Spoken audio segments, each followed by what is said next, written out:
Hello and welcome back to the Tennent's Men's Premiership and National League Highlights show. It's been a small break for us with the internationals going on, but we're back with some exciting games from round 10 in National 1 and now starting off with round 11 in the Premiership and to Ayrshire and to Fullerton Park, where Marr hosted Edinburgh Accies, looking to get revenge on the 53-12 loss that they suffered at Rayburn Place and to end a 4-match losing streak. For Edinburgh Accies, it was looking to keep pressure on Hawick at the top of the table. Your commentary from this one comes from Andrew Peartree. The league's reigning champions were looking to put an end to a terrible run of form, having lost 4 on the spin, last winning at the very start of October. Things didn't get off to the greatest of starts at Fullerton Park when teenage flanker Ewan McVie, a highly rated prospect at Accies, charged down a clearance kick to touch down for the opening try.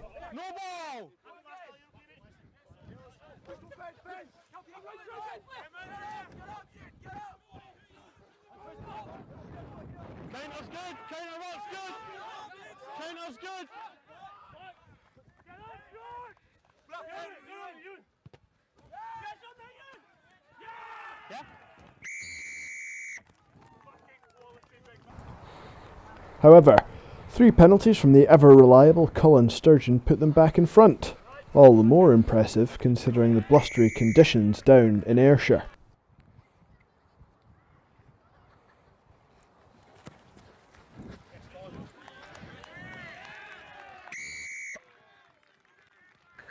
Yep, okay.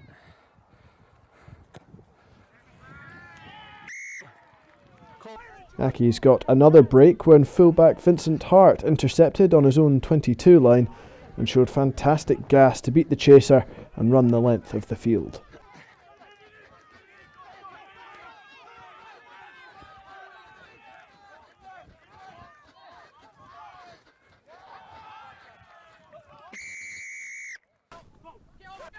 The visitors got their 3rd try from a line-out maul with hooker Fraser McCaslin the man in possession when the pack crossed the line.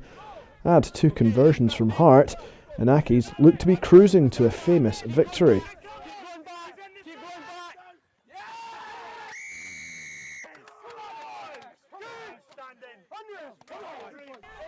Marr did close the gap briefly when number 8 Ben Johnson found space to cross after the line-out maul was initially held up. But Accies were soon in charge when a slick backline move created space for Kerr Gosman out wide to score their bonus point try. 29-13 up at half-time, with form on Accies' side, it seemed there would only be one winner.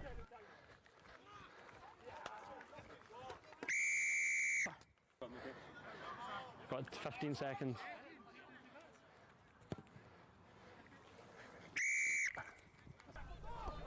Marr came out for the second half, a wounded beast. Blair Jardine, the hooker, started the recovery with a maul try.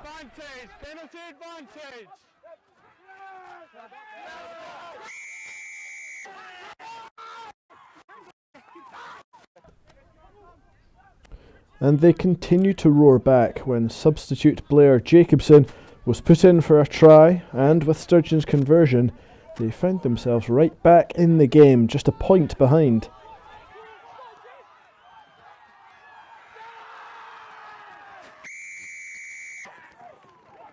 The wind had been taken out of Accies' sails, and they could not muster a response to their hosts. Former Scotland international Gordon Reid, deputising in the second row, put Marr in front when he drove over from close range.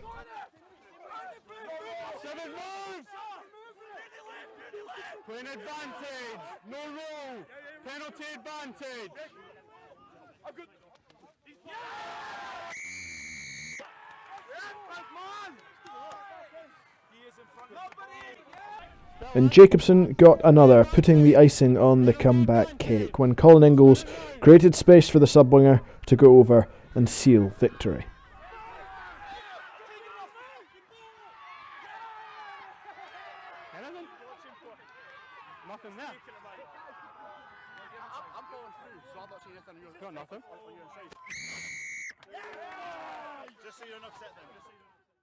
Well, a fantastic win there for Marr to get back to winning ways. Up the M77, another team looking to get back to winning ways after losing last time out is Heriot's Blues, as they took on GHA at Braidholm. This 11-try thriller had it all: sensational scores, a taste for revenge, and some excellent rugby in the process. The visitors went over for the first score. Danny Dineen's excellent break was held just short, but Callum Anderson was on hand to finish the job for an early score.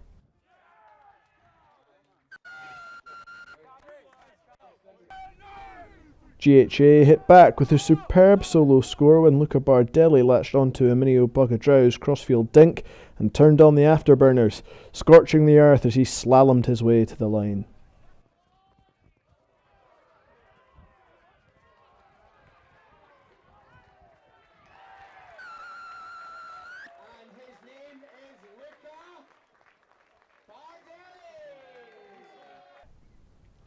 With the All Blacks on Scottish soil this weekend, Heriot's turned in some classic Kiwi offloading for their second score.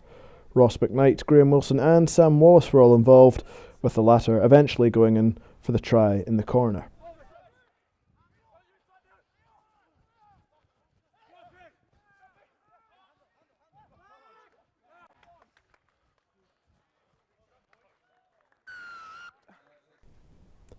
Then Bogadrow was harshly punished when his grubber kick was scooped up in midfield by Dom Martin, who fed Craig Robertson, to run in a third Heriot score.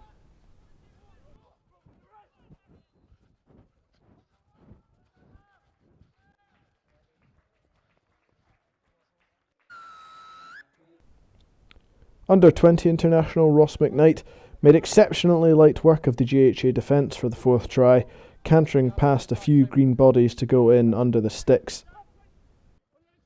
Sorry, Ali, you're happy or you're not?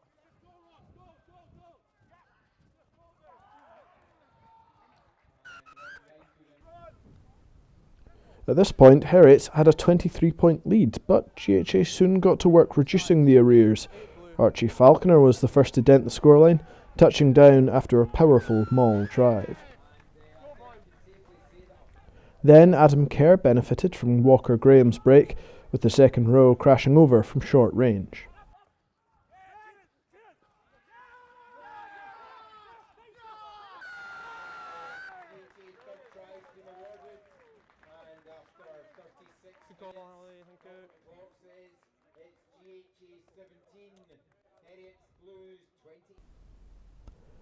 Graham Wilson got the second half underway with a coolly slotted penalty, with a 40 minutes that would replicate the point scoring of the first. GHA hit back, and it was that man again, Archie Falconer, this time breaking off the back of the maul to dive over himself.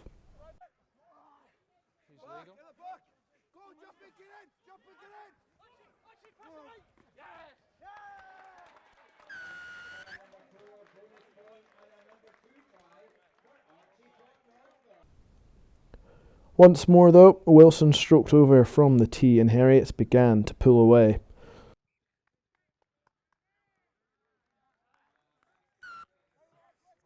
Struan Cessford, Heriot's Super 6 star, dominated the next scrum and allowed Wilson to feed Charlie Simpson, who spotted a gap to dart over the line and score, effectively killing the game off.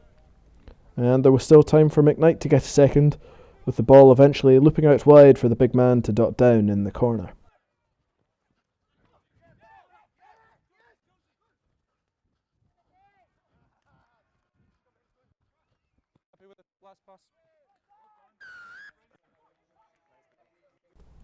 And GHA even managed a consolation try when Fergus Johnson and Max McFarlane released sub Harris McLeod to run in on the final play of the game.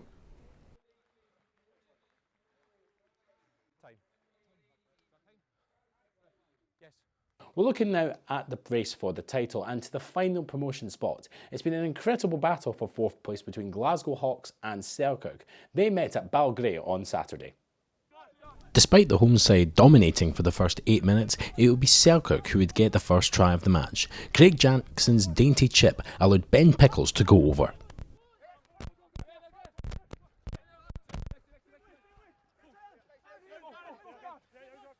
Penalty advantage 12, not rolling.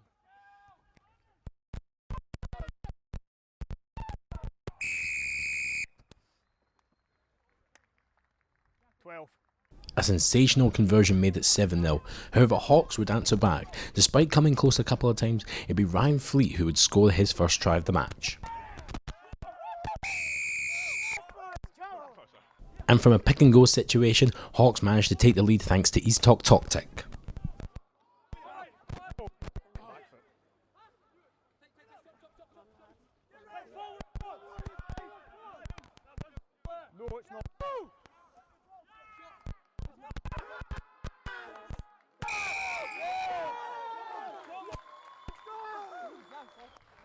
Selkirk were the first to respond though in the second half, and they made it all square after Ryan Cotterill managed to find his way through the Hawks' defence. The conversion was missed however, and so the score remained 12-all.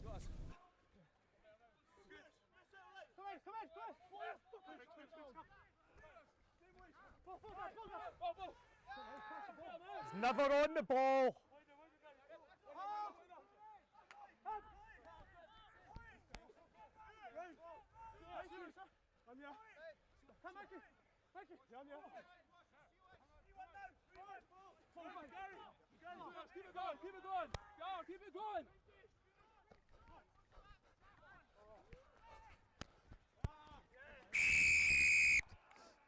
Hawks however thought they had the last laugh as they took the lead once again, this time through Gavin Cruikshanks, who sailed his way under the posts.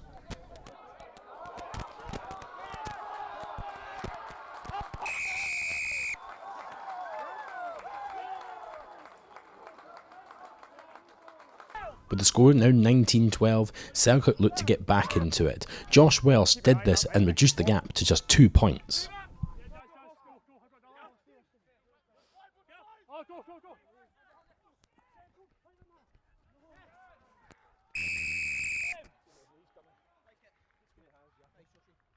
And they took the lead through Ross Nixon, who managed to find the bonus point try for the visitors.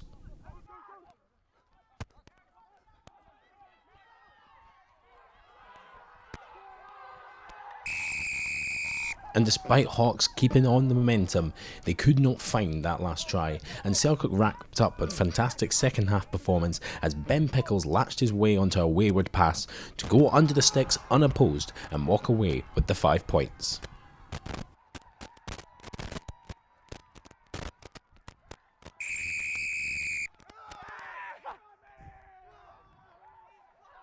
Well, looking back now at the bottom of the table and to Musselburgh, where they got their first win of the season last round out against Marr in a fantastic defensive effort. The challenge, however, wasn't going to be easy as they went to Currie, who were looking to get back into the race for the title.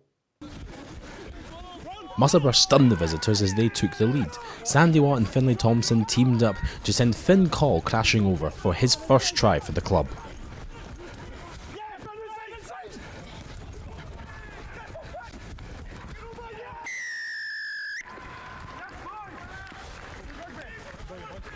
The conversion was missed, and Christian Townsend answered back for the host with a kick of his own from this penalty to make it 3-5. The visitors continued the pressure on the hosts, but Charlie Brett managed to find their first try of the match to take the lead.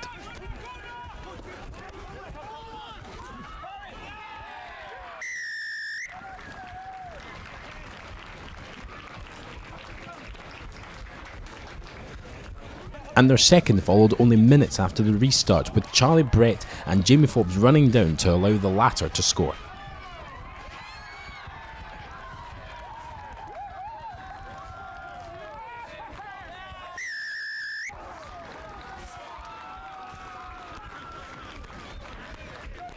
And in a 15-minute frenzy they managed to find their third just before half-time, with Cody McGovern getting another try to add to his tally to the season.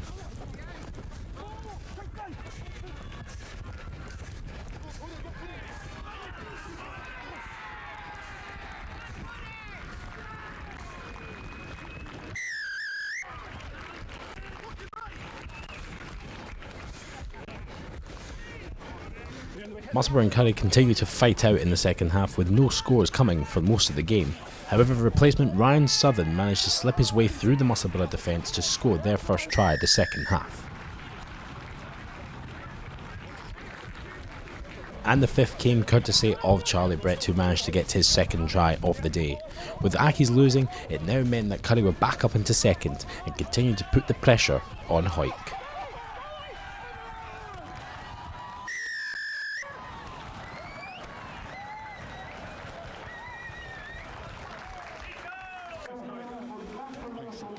I've heard you all day, Michael. We're looking ahead to our final game. All the pressure on Hawick is to keep their unbeaten streak alive and remain top of the regular season table. They took on Jed-Forest at Mansfield Park.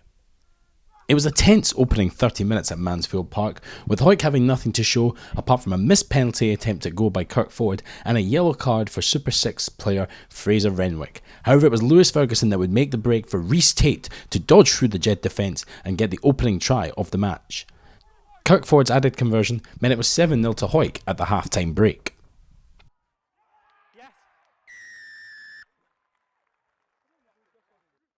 Borders derbies always show grit and passion, and Jed had all of that going into the second half, with Gary Young getting the first try for them on the day. Finlay Scott added in conversions to make it 7-all.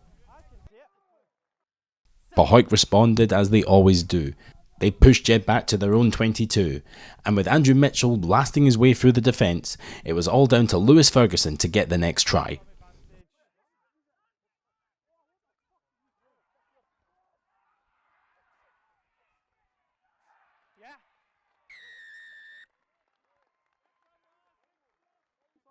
Hawick's forwards continued the pressure as the lights came on at Mansfield Park, and it was Gareth Welsh who would go through after a quick tap and go after a penalty. And after a rampaging run from Dalton Redpath that set in motion the final score, Sean Muir managed to get the final try and the bonus point for the hosts.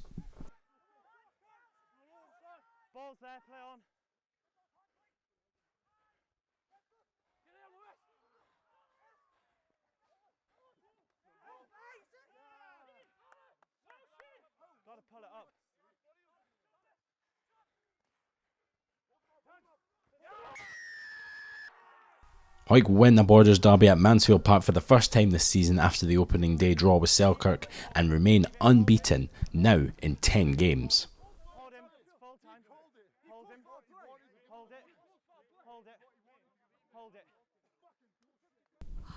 Which means now the Premiership table looks like this. Currie now leapfrog Accies into second place and Selkirk reclaim 4th spot. Marr's win now means they are just 7 points off the Borders side and closing the gap on them and Hawks. Heriot's now 8 points clear of Musselburgh thanks to their win, and Musselburgh remain foot off the table. It's the rescheduled round 3 fixtures now and the first of double headers for every team. There is plenty of derby action to look forward to as Currie take on Edinburgh Accies in an Edinburgh derby, Glasgow Hawks host GHA in a Glasgow derby, and Selkirk host Jed-Forest in a Borders derby. Elsewhere, Marr take on Heriot's Blues and Hawick host Musselburgh. The Tennent's men's national won now, and 2 teams looking to keep their promotion spots alive were Highland and Melrose. They took on each other at Canal Park in Inverness on Saturday. Rory MacDonald opened the scoring for the host as he darted his way through the defence and scored just outside the corner.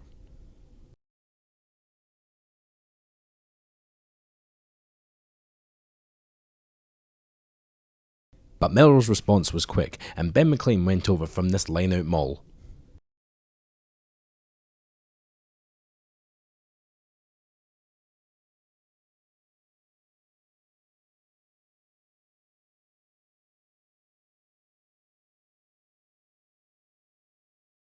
However, on the 21st minute mark, Hugo Crush was the one that would go over the line to score after the ball finding its way from one side of the pitch to the other and the scrum half went over the line.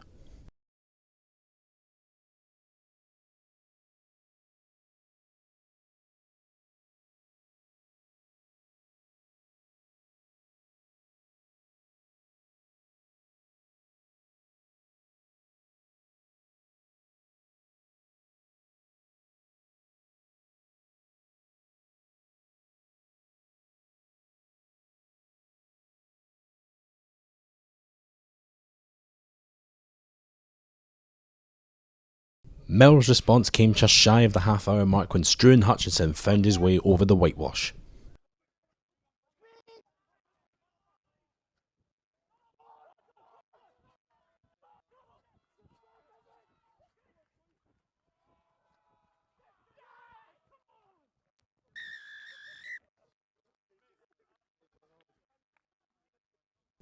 But on the 30-minute mark, it was Highland that would take the lead once more, when Craig Finlater managed to get the ball scrambled away from Melrose and go over the whitewash as well.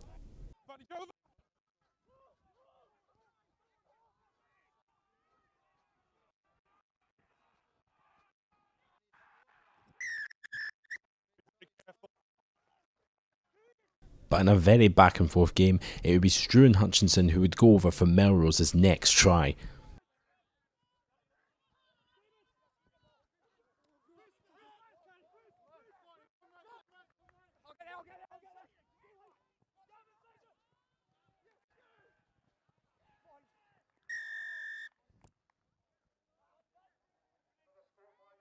Scott Fraser then kicked this penalty to add an extra 3 points for Highland.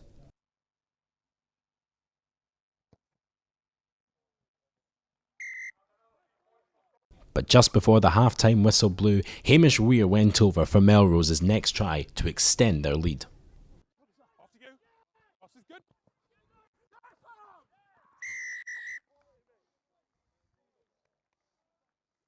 They were the first to open the scoring in the second half as well, with Archie Pilcher scoring his first try of the game.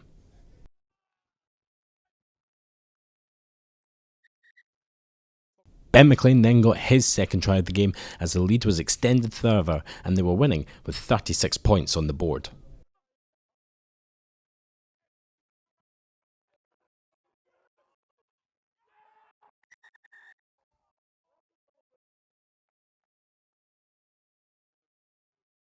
Scott Fraser then got his second penalty of the day.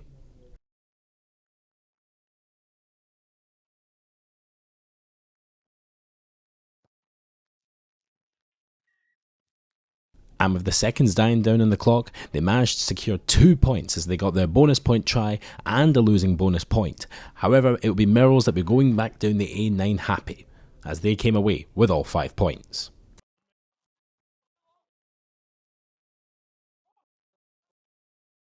In the other games in Tennent's Men's National 1, Dundee Rugby got the better of Stewart's Melville at Inverleith with a 22-17 win, as Stewart's Melville remained bottom of the table.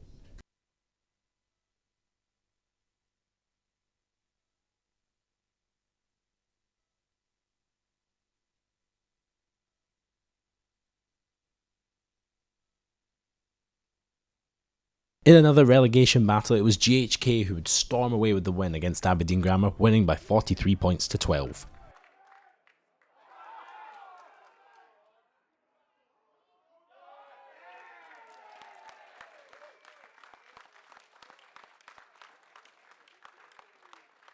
On the other side of the table in the battle for promotion, Gala made short work of Stirling County as they were winners 55 points to 17.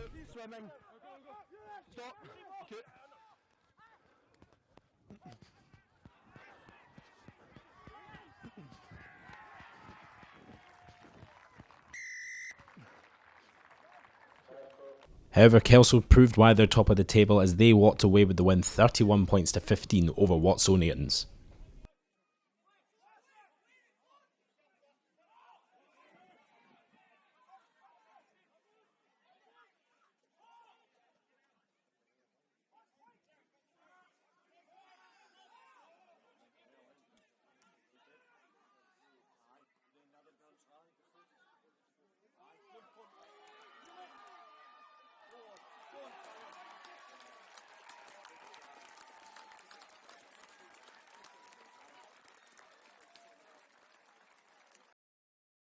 In the final game at Hartree Mill, it was Ayr that would walk away with the victory with a 41-28 win over Biggar. The 28-41. That means the National 1 table now looks like this. Kelso are still top of the leaderboard and with the game in hand as they beat Dundee last week.